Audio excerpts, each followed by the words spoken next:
Hi everyone, welcome back to vBlox TV where Roblox lovers play together. I'm TV and today I'm going to be showing you guys my insane luck in World 0. Let's go!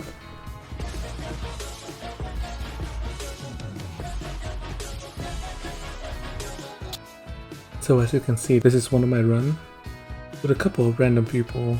I'm on level 30 in this video. So we are doing the volcanic dungeon, I believe. And you know, I'm a mage. I started out as a mage.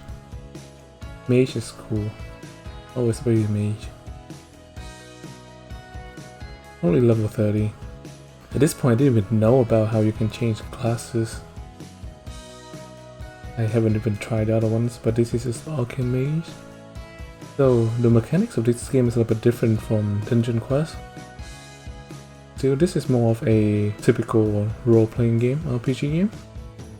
So you have certain spells to cast, but you also use your left click on your mouse to do a ranged attack, which is pretty standard. I don't know if you can see too well, but I have a pet dragon, which one of my friends gave to me. When I first started I was like level 5. Did you see the name though? The name is Microwave. Amazing, huh? In terms of mechanics, you can do a lot more. It's a lot more engaging in this game versus a Dungeon Quest. I like it a little bit better. You can left click to do damage, you can maximize amount of damage. You have to be constantly moving and attacking the mobs as well. The pets will help you pick up all the fruits and all the coins, which is very helpful. You don't have to do it yourself. I haven't really looked into how the pet works too well. I don't know if there's any stats. I don't see any stats on the pets except for the perks that they give you. Another thing is that with the increased level of rarity in these games, you don't get higher stats, right? You don't get green versus blue versus purple. The amount of health or damage is about the same. Well, I think it's actually exactly the same. What you get though is you get a different numbers of special effects or perks, as the game would call it. This is something that I've talked about before, where most of the RPG games would have special effects on your items. Could be increased amount of drop rate, increased amount of money, defense, offense, everything. This game is gray item is the lowest one. The green one, you don't get any perks at all. You do get 1 perks with a blue item, 2 perks with the purple, and 3 with a legendary. In this video, you see that I'm using a legendary weapon. I actually picked it up at level 28, so this weapon is at level 28, just a game or two right before this game. I think it's like something new. It's pretty good so far.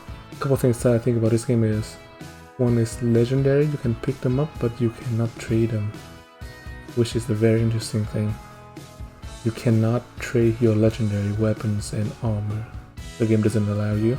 Also cannot trade any upgraded items, except for pets. You cannot trade any upgraded weapons or armor. How upgrading in this game is also different as well. We'll get there. But for now I'm gonna focus on the items. So there are a variety number of perks that you can get. So you can see how many, you get a legendary, but if the perks are terrible, you don't want that. You want another legendary with better perks. Either you want to go more offense or defense. So each of the perks, you also have a range of bonus as well. You can get anything between 2% increased damage to 20% increased damage. Just an example. Or armor, you can get an increased amount of total amount of health. You can get probably, I don't know all the numbers, but I've seen anywhere between 8 to 19%. So it's odd that you can collect items, but the game doesn't allow you to trade, which is very odd to me. You can trade weapons as long as it's not a legendary, and for armor as well. You can trade purple items. Another thing that I think it makes the game a lot less trading for this game is that you only pick up items from your classes. You don't pick up items from the other classes. So there's not going to be as much trading as you typically would like to see in a RPG game. Usually an RPG game you do a lot of trading. This game I don't see it happening as much. You might trade pets and all, you might trade some items, but overall you don't really trade too much. It works very differently. I can see how people would want to grind this game, seeing how the perk works. but you don't really see any of the materials going on. You don't get any cool items. You cannot trade any legendary, which is very odd. You should be able to trade legendary, but then again, the drop rate on this game is fairly high for legendary. You only get 1 items, 2 with game passes. Legendary piece is about 4%, but there are 2 legendaries, an armor, on the weapon, so you have a total of 8% chance of getting a legendary. Fairly high, fairly high. So I got 1 legendary, it's just a couple of games before this. Bosses in this game is fairly easy to beat, especially if we have a team. Just do as much damage as you can. And if you're low on damage, you don't really need a healer. It would be great to have a healer. They have a couple of supporting roles that we can have. But if you don't have a healer, then just run around and stay away from the boss. Health regenerates by itself as well. It's a little slow, but I'm sure you can just sit out for like 30 seconds or so, and the teammate do the damage. Even if you're soloing it, just run around and avoid getting hit by the boss. And as long as that happens, your health will go back up, and you will be back in the battle in no time.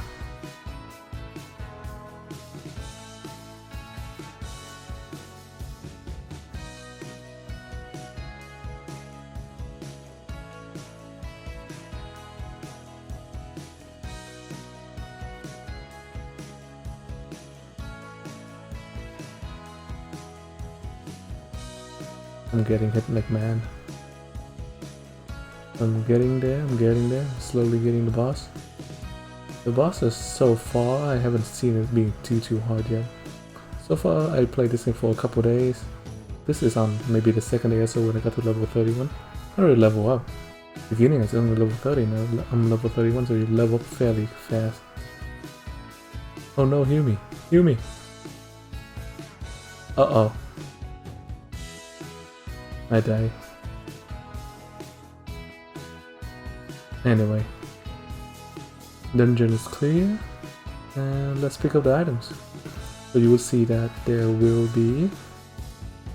I'll give you a couple seconds to pick a chest. Pick a random one. Ooh, you see how it's orange in the middle? That's how you can tell with the rarity. And I got a level 30 staff. Resist knockdown, resist poison, and walk speed. 2% walk speed half low. That's one.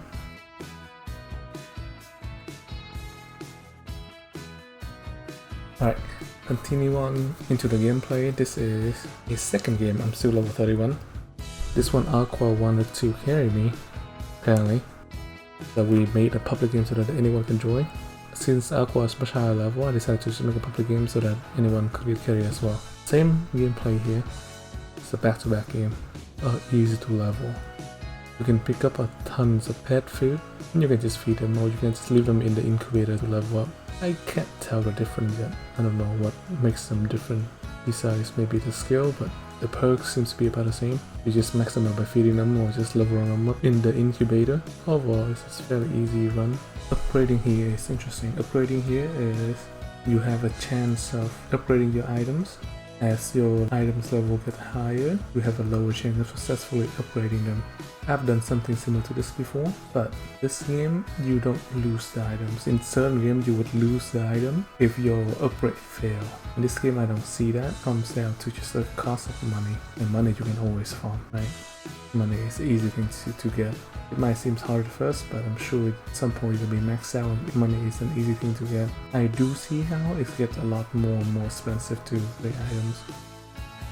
But at the end of the day, it's just money. You can always farm for more money, not a big deal at all. The graphic is okay, there's no shift lock, a lot more animation, a lot more things going on. It's a lot more engaging in terms of the gameplay. We talked about items, we talked about pets, we got about mechanics of the games. Next thing I want to talk about is how big the party is. In this game you can only have a maximum amount of 5 people, which I don't like so much. I like it when you can make bigger teams, but 5 is pretty typical for a RPG game. A lot of games would have limited amount of players at the 5 to be able to play with more people. We have a lot of friends on Roblox. It would be great if we can play with everyone. I'd rather do that. vBlox TV is no for ult, and if it's a party of 5 you can't carry that many ult. The ult can get you a lot of that money. And in this game, it doesn't seem like carrying is that hard. Tedious, they don't have a time limit though. you don't have a time limit for the dungeon, so if you plan to work hard, you can easily bring 4 alts in, get them all to a certain level, and then just transfer their items back to you and sell them for money. If money is ever an issue, which shouldn't be, I don't see how money can be an issue unless you like max out your item is super hard to upgrade. But even then, when you max it, you shouldn't have a ton of money. Can't go with the poor man's game passes as efficient because of the limit on the team size. Rather have a much bigger team though, more fun. But I can see why for this game they would limit it. And it's pretty typical for an RPG game to limit it to 5. Alright, anything else? Did I miss? The dungeon here pretty big, but they're pretty easy to do.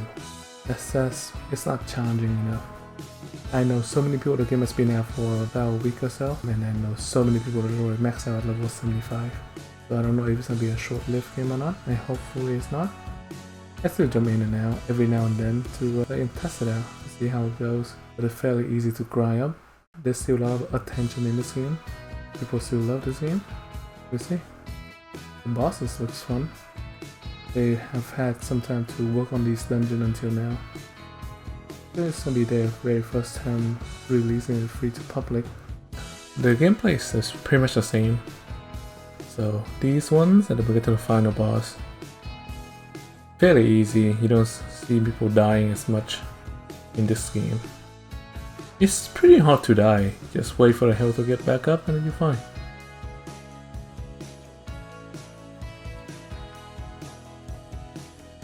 The same, so the gameplay is the same again. Do as much damage as you can and then just run around. This time we have Aqua, who's pretty sure he's carrying. Because this is a level 26 dungeon, he's level 56. So it's a pretty fast run.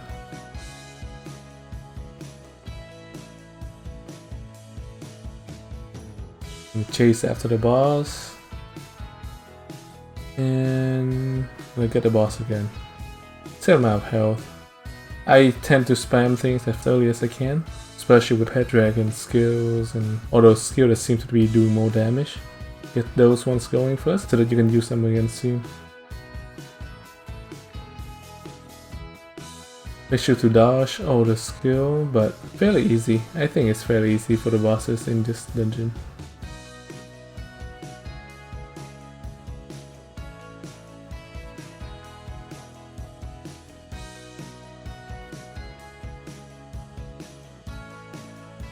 Let's see. Almost done.